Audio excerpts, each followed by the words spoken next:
জাতীয় প্রেস ক্লাবের প্রতিবাদ সমাবেশ করছে নাগরিক সমাজ। সেখান থেকে যুক্ত হচ্ছেন সহকর্মী সাইফুল রিপন। সাইফুল, কি বলছেন নাগরিক সমাজের প্রতিনিধিরা?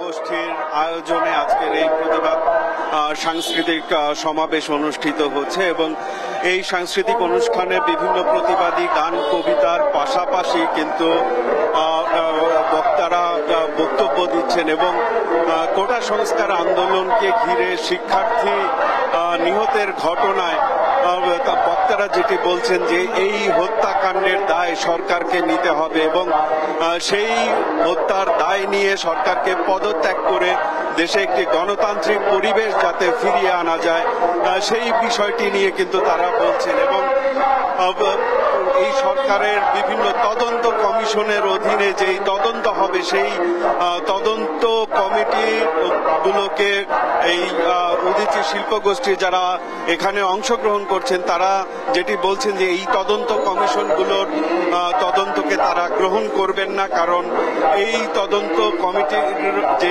প্রতিবেদন আসবে তার মধ্য দিয়ে শিক্ষার্থী হত্যার যে বিষয়গুলো সেই বিষয়গুলোর সঠিক তথ্য আসবে না এবং ন্যায় বিচার প্রতিষ্ঠিত হবে না, এমনটি কিন্তু দাবি করছেন আজকের এই সাংস্কৃতিক সমাবেশে অংশ নেয়া বিভিন্ন সাংস্কৃতিক নেতৃত্ব।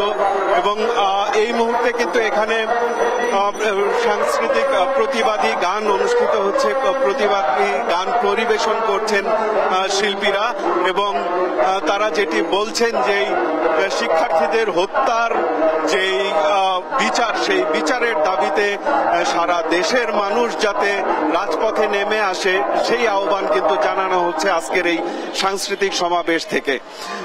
তো এই ছিল আমার কাছে এখানকার সর্বশেষ পরিস্থিতি। ডানা।